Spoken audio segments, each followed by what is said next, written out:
카이스트를 들어갔었잖아요. 네. 3년 전부터 가고 싶어 했었거든요. 근데 제가 마음을 못 정했던 것 같아요. 힘들어요. 진짜 힘들고 카이스트는 진짜 열심히 성실하게 공부한 학생들을 좋아합니다. 저는 진짜 인생에 제가 제일 잘한 일이 애기랑 같이 교환학생 간 건데 제가 남편한테 오빠 뭐야? 대학원도 교환학생 갈 수 있대? 그랬더니 남편이 1초도 진짜 생각도 안 하고 가자! 이렇게 된 거예요. 근데 이제 저희가 11개월이었고 남편이 이제 육아휴직을 같이 하기로 한 거죠. 저희에게 우와. 돌사진이 바르셀로나에서 우와, 찍었던 글로벌 베이비. 사진이에요. 걸음마 연습도 하이드파크에서 걸음걸이를 뗀 거죠. 힘든 거는 금방 잊혀져요. 좋았던 순간은 진짜 뼛속까지 남아있다고 저는 생각하거든요.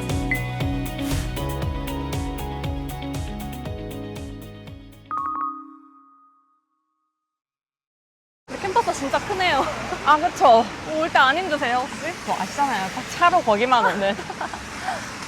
근데 저 여기서 그 정문까지 걸어가 봤는데 진짜 멀더라고요. 그러니까 저 차로 들어오면서 놀랐어요. 아, 너는 차가 없으면 너무 힘들겠다. 맞아요. 요즘에 다들 많이 고민하시는 게 일을 하다가 대학원을 갈까 말까 이런 분들이 맞아요, 많으실 것 같거든요. 맞아요. 서울에 있는 대학원이 많은데 네. 왜 하필 카이스트였는가? 제가 뭐 하나 얘기를 안 해드린 게 제가 있는 경영대학원은 서울에 있어요. 서울 회기동이랑 여의도, 강남에 있거든요. 다행히 저희 과정은 학교랑 회사랑 같이 할 수 있는 과정이어가지고 서울에서 다녔던 거고요. 이 카이스트 본원은 사실 제 대학원 생활 때는 딱히 올 일이 없다가 언제 오게 됐냐? 강의를 하면서 오게 됐어요. 아, 그렇구나. 연구하시는 분이 많은데 보고 어떤 생각하시는지도 궁금했어요. 역시 학생일 때가 제일 편하다. 일하던 사람들이 대학원생이 됐을 때 다 느끼는 마음이거든요. 역시 공부가 제일 인생에서 쉽다. 라는 말을 엄마 아빠가 할 땐 이해 못 하잖아요. 남의 돈을 진짜 힘들게 벌다가 내 돈 내고 공부할 때 너무 편하다. 내가 클라이언트인 거 아니야? 내가 내 그쵸? 돈 주고. 그쵸? 내가 내 돈 줬는데 나한테 공부 안 할 권리도 있는 거죠. 공부라는 게 사실 그래서 더 어려운 것 같아요. 내가 내 맞아요. 돈을 주는데 하고 안 하고가 내한테 온전히 달려있다 보니까 맞아요. 그래서 아웃풋도 다르지 않을까 싶어요.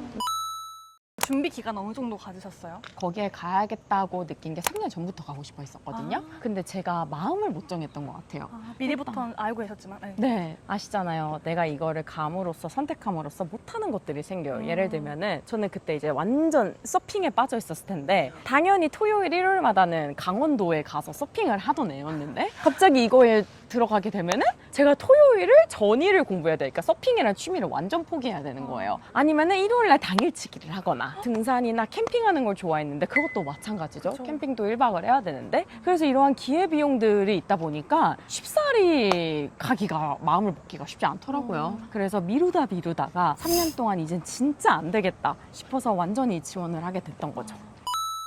되게 많은 지식분이 있는데 왜 AI를 보셨을까? 앞으로 이게 점점 중요해질 거라는 걸 어떻게 알게 되셨을까? 이런 게 좀 궁금했어요. 제가 2023년 9월에 입학이니까 챗GPT가 나온 지 얼마 안 됐을 그러니까요. 시점이긴 했던 것 같아요. 근데 제가 3년 동안 고민했다고 했잖아요. 빅데이터 시대였어요. 그러니까 결국은 AI가 이 빅데이터를 모아서 학습을 해가지고 결과물을 내놓는 게 AI잖아요. 그러다 보니까 제가 원래 빅데이터부터 공부하고 싶다 했던 게 AI 시대랑 또 이게 옮겨진 너무 당연스러운 흐름이었죠. 갑자기 관심이 생겼다 이런 거는 전혀 아니고요. 원래부터 그 관심사가 그 분야였다. 그럼 빅데이터에 대한 관심은 어떻게 시작되신 거였어요? 이 세상사에 관심이 많고 통신사를 다녔다 보니까 그때부터 이 데이터를 활용해서 무언가를 해보자 이런 내용들이 항상 신사업 기획팀의 얘기의 주요 내용이었었어요. 자연스럽게 데이터는 항상 무엇을 할 수 있는 소중한 재료구나. 이 재료를 어떻게 다룰지 나도 공부해야겠다 라는 게 그 관심의 시작이었죠. 그러면 지금도 데이터 이런 거에 관심 계속 있으신가요? 그런 데이터에 늘 관심이 있고 특히 저는 비정형 데이터. 아, 네, 그래서 사람들이 말하는 거나 그런 것들에 대해 자연스러운 자연어에 대한 관심이 많은 편이에요. 그걸 약간 정제해서 뭔가 쓸 수 있는 데이터로 만드는 그런 거에 맞아요. 뭐 계기 같은 게 있었을지 좀 궁금해요. 저는 제가 일을 하면서 자세히 관심이 생겼는데 내가 못하는 분야다 보니까 내 컴플렉스처럼 됐다고 스스로 생각했어요. 그러니까 사실 누가 더 이게 컴플렉스가 아니라 내가 내 일을 잘하기 위해서는 당연히 빅데이터 쪽을 더 잘 알아야 될 것 같은데 그걸 내가 모르니까 너무 아쉽다. 이러한 아쉬움 속에서 항상 니즈는 발생하잖아요. 그랬던 것 같아요. 사실 보통 사람들은 자기가 부족한 거에 네. 대해서 더 하려고 하지 않은 경우도 많잖아요. 네. 근데 그걸 계속 채워나가야겠다는 생각을 계속 하신 거네요. 네, 맞아요. 저는 그쪽으로 나가고 싶다는 생각을 했으니까 그걸 알게 되면 너무 큰 시너지가 있다고 생각을 했던 것 같아요. 대학원도 학자금 대출이 되더라고요. 완전 저리로. 그래서 이걸로 하시는 분도 많더라고요. 그럴 것 같아요. 네. 솔직히 완전 힘든 분들은 오기 어렵죠. 심리적 장벽이 있을 것 같아요. 실제로 정말 돈이 통장에 있냐 없냐 보다는 심리적으로 내가 지금 공부를 할 땐가? 아닌가? 맞아. 이런 느낌이 맞아. 들잖아요, 사람이 심리적으로. 맞아요. 저도 근데 성인 돼가지고 외국어 학원 다녔었거든요. 응. 근데 말씀하신 대로 대학교 때는 아니면 뭐 응. 중고등학교 때 엄마 아빠 돈으로 공부했을 때랑 너무 다른 거예요. 그쵸. 내가 번 돈으로 직장인인데 내가 학원에 가니까 네. 무슨 생각이냐면 정말 너무 공감했던 게 제가 회사에서는 다 떠먹여드려야 하잖아요. 학원에 가니까 나 보기 편하라고 다 정리해준 거예요. 진짜 학원 맞는 선생님들이 말이다. 밥상 차리다 왔는데 밥을 차려주네? 아, 진짜 맞는 말이다. 그래서 그래서 제 친구 중에 저랑 같은 회사 다니다가 수의대를 한 친구가 있거든요. 근데 그 친구 하는 말이 제가 안 힘들어. 수의대 공부 너무 힘들 것 같아. 그랬더니 언주야, 진짜 세상에서 이렇게 편한 게 없어. 근데 나랑 같이 온 20대 애들 있잖아요. 맨날 힘들다고 하는데 세상이 험한지 아직 몰라서 그래 이러더라고요. 돈을 벌어봐야 돼, 솔직히. 맞아, 돈을 근데 벌어봐야 돼. 카이스트를 왜 고르셨을까? 제 그 회사 다니 10년차 선물로 저한테 아주 큰 돈을 선물해 주는 거잖아요. 저의 그때 MBA 조건 하나였어요. 무조건 공부를 열심히 시키는 학교에 갈 거. 근데 제가 알기로는 다른 학교들도 열심히 시키는 학교들도 있지만 이 카이스트가 진짜 열심히 공부를 시킨다고. 이게 회사랑 같이 병행하는 수업임에도 불구하고 마치 여기만 다니듯이 프로젝트를 시키고 공부를 시킨다고 들었던 거예요. 저희 선배로부터. 근데 전 그 점이 마음에 들었어요. 열심히 시키는 곳으로 가야겠다. 네. 이런 조건으로 카이스트를 고르신 거군요. 네, 왜냐면 저는 제 돈이 아니라 남편과 저의 공동 재산으로 가는 거기 때문에 제가 만약에 입장 바꿔서 남편이 막 소셜링 하는 곳으로 갔다. 그러면 조금 화가 날 것 같으세요? 안 날 것 같으세요? 약간 MBA가 다양하니까 에. 뭔지 알 것 같아요. 에. 그쵸? 예, 이왕 우리가 공통 돈으로 차 바꾸는 대신에 이 입학금으로 쓴 건데. 공부를 빡세게 예, 해야지. 그게 약간 저는 남편에 대한 예의라고 생각을 했고 저에 대한 최선이라고 생각했기 때문에 이제 카이스트를 선택했던 게 있었죠. 힘들어요. 진짜 힘들고 카이스트는 진짜 열심히 성실하게 공부한 학생들을 좋아합니다. 아시겠지만 대학원 공부라는 게 갑자기 막 몰아서 한다고 성적이 나오는 그런 공부가 아니잖아요. 나는 회사 다니면서 도피처가 아니라 4학기 동안 나의 진짜 민낯을 본다, 나의 최선을 본다라는 마인드로 다닐 분들한테 추천드려요.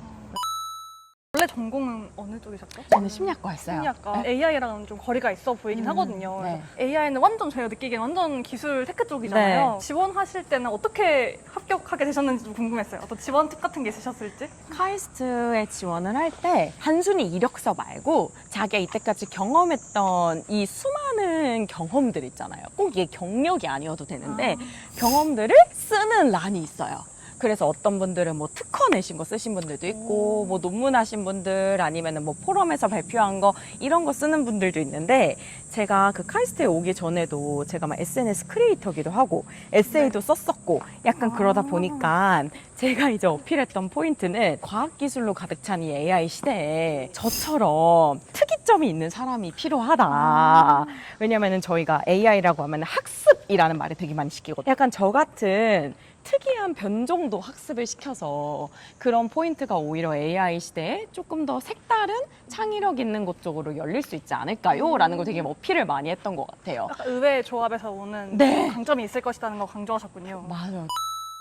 대학원마다 조금씩 다르지만 미리 막 교수님한테 뭔가 메일을 보내서 뭐 커피챗을 먼저 하는 경우도 있고 원래 카이스트 AI 이런 대학원에 조금 뭔가 아시는 분이 있으셨거나? 저는 커피챗 안 했고요. 사실 박사 들어갈 때는 커피챗이나 미리 교수님을 지정하는 과정이 필요하지만 대학교에서 바로 석사 과정을 가는 풀타임 석사 같은 경우는 그런 게 필요하지만 저희는 직장인이랑 직장과 병행하는 과정이다 보니까 그 정도의 과정까지는 필요가 없었던 것 같아요. 같이 공부하신 분들이 네. 보통 어떤 베이스로 많이 오셨는지 좀 궁금했어요. 저희가 아는 글로벌 테크 기업 다니시는 분들 많고요. 날고 기는 분들이었던 것 같아요. 같이 프로젝트를 할 때도 배울 점이 너무 많고 지금 졸업을 한 이 시점에서 다시 만났을 때도 각자의 분야에서 너무 잘하시는 분들인 거예요. 저희가 아는 기업의 한국지사 막 상무이신 분들도 있고 이러니까 너무 멋지신 분들이 많은 것 같아요. 네. 전공은 무엇이었고 어떤 일을 하시다 오셨을지? 저는 정보경영이라는 프로그램인데 정보경영 프로그램은 정말 저처럼 이런 마케터 베이스거나 영업 베이스이신 분들도 있고 아니면 완전 개발 IT 베이스인 분도 정말 다양해요. 그래서 어떤 분야만 와야 된다라는 건 없는 것 같아요.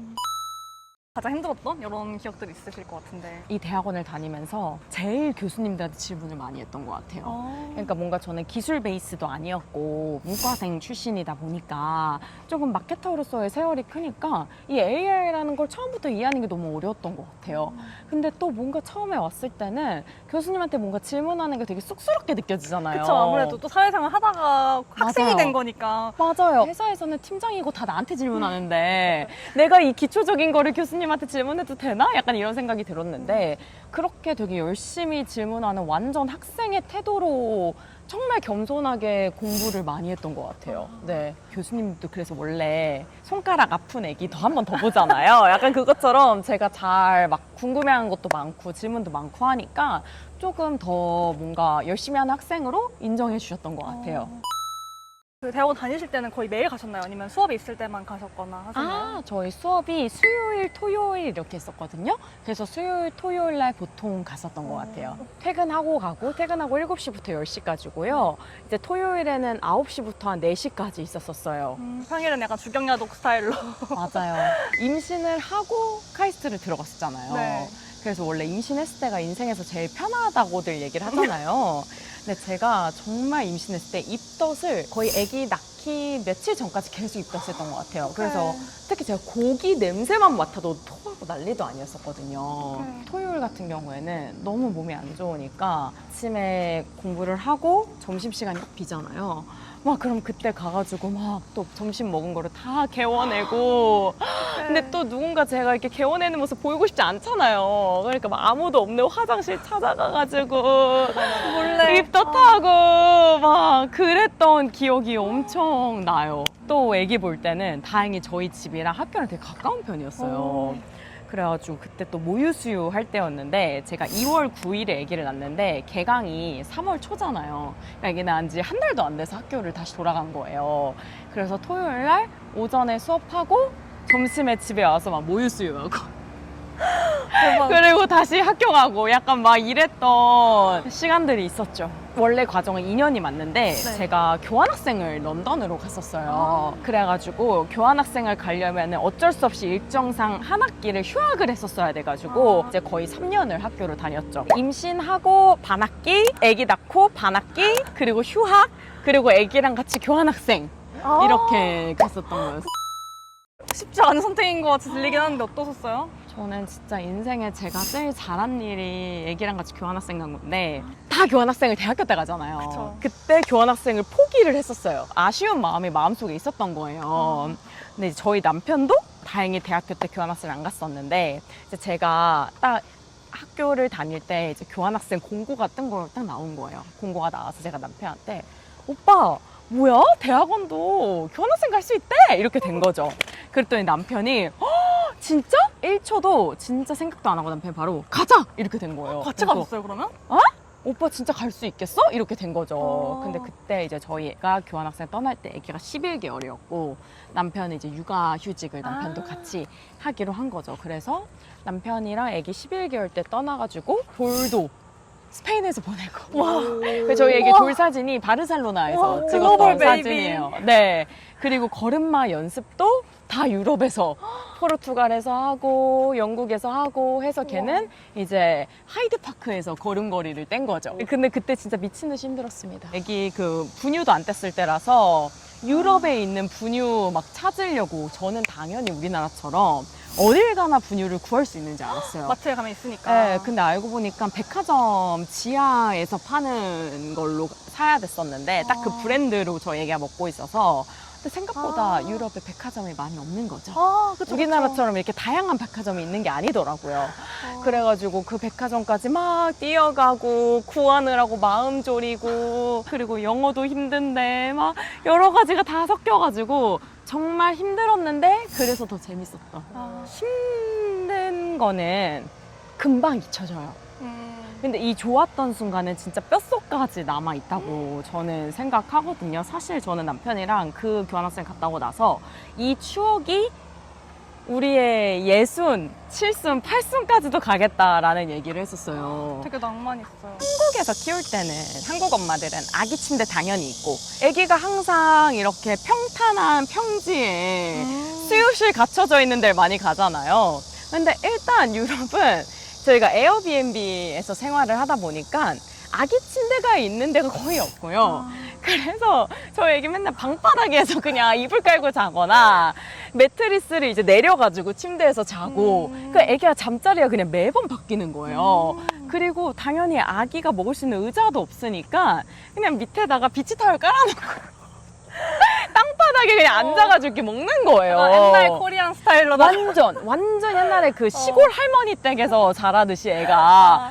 그래서 애가 먹는 것도 한국에서는 먹는 게 딱 정해져 있잖아요. 근데 그때 애기가 이유식 먹을 때여가지고 저희는 그냥 유럽에서 유럽으로 옮길 때, 나라에서 나라 옮길 때마다 그 나라에 있는 이유식을 줬거든요. 한국에 있는 걸 많이 가져가지 않았어요.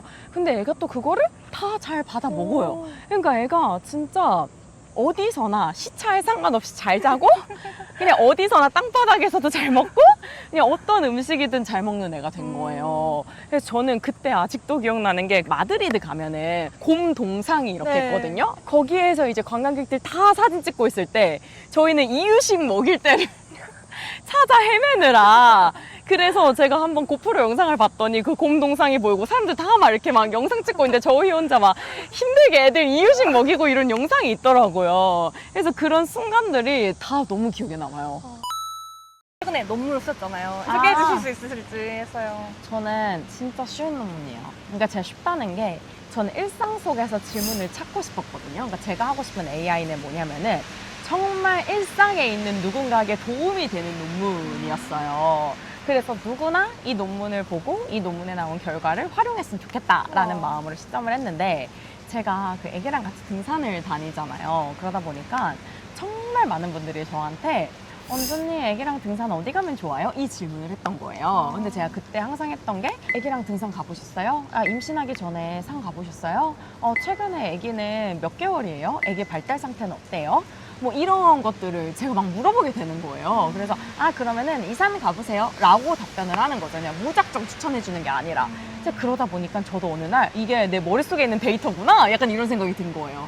이제 사람들의 보호자의 체력 정도, 보호자가 원하는 풍경, 보호자가 아기를 어떻게 데려갈지, 그리고 아기의 나이, 아기의 그리고 오늘의 상태 이런 것들을 고려했던 게 다 제 머릿속에서 이게 다 연결이 되어 있었던 거고 이거를 조합한 공식이 어딘가에 머물러 있어서 최종 결과물을 제가 추천했다. 약간 예를 들어서 넷플릭스의 추천 시스템처럼 그게 제 머릿속에 있던 거예요. 그래서 이거를 AI의 추천 시스템으로 바꿔버리자 라고 생각을 했던 거죠. 그래서 제가 엄마들한테 먼저 설문을 해서 애기랑 등산할 때 제일 중요한 요소가 뭔지를 먼저 뽑아내고 그 요소에 대한 가중치를 매기는 거고 그리고 한국에 있던 산 중에서 제가 다 라벨링을 한 거죠. 그래서 이런 상황이라면 이런 산을 추천해 준다라는 걸 다 연결시켜서 정말 추천 시스템처럼 만든 거예요. 그래서 이제 제가 사이트를 만들었거든요. 그 사이트에 들어가면은 아기를 뭐 유아차로 갈지 아기가 몇 개월인지 보호자 체력이 어떤지 이런 것들을 다 선택할 수 있게 했어요. 그리고 추천산을 보기 클릭하면은 그 자기의 상황마다 점수가 나와요. 산에 대한 점수. 또 자연어로도 자기가 원하는 걸 쓸 수 있어요. 나는 국립공원에 도전해보고 싶다 이런 것들을 쓰게 되면은 이제 그거에 맞는 추천산들이 나오는 거죠. 그래서 이런 것들도 다 생각해보면은 데이터잖아요. 그쵸. 제 머릿속에 있는 데이터이자 우리나라 산에 대한 데이터이기 때문에 이거를 다 조합해서 추천 시스템으로 만든 게 제 논문 주제였어요. 이게 거의 프로덕트를 만드신 거네요? 이런 과정에 대해서 따로 또 공부를 하시거나 하신 건 있으실까요? 아니요, 저는 마케터들 아시잖아요. 0부터 100까지 다 하는 사람이다. 그렇죠. 제가 발표를 했거든요, 교수님 앞에서. 근데 교수님이 뭐라고 얘기하셨냐면은 이걸 위해 태어난 사람 같다.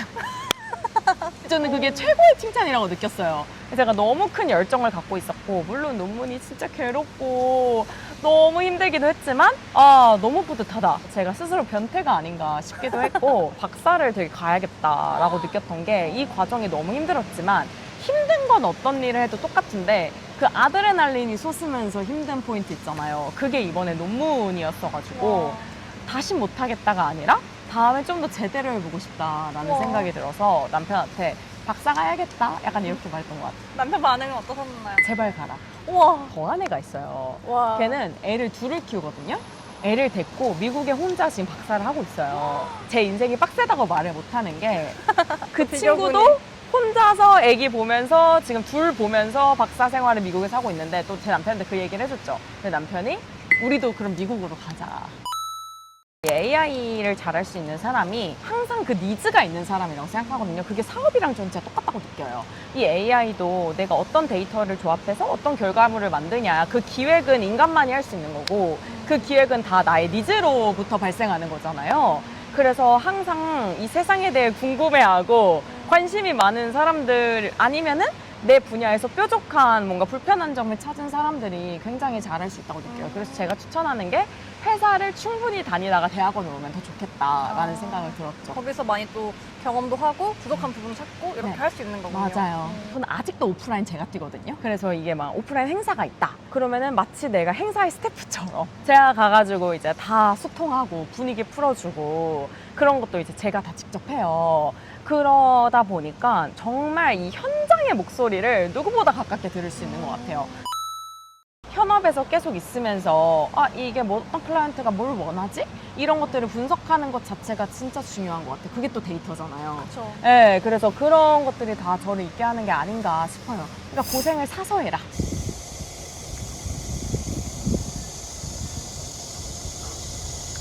이번에 카이스트 주신 학생이잖아요. 제가 잘 해야 된다는 그 마음이 정말 큰 것 같아요.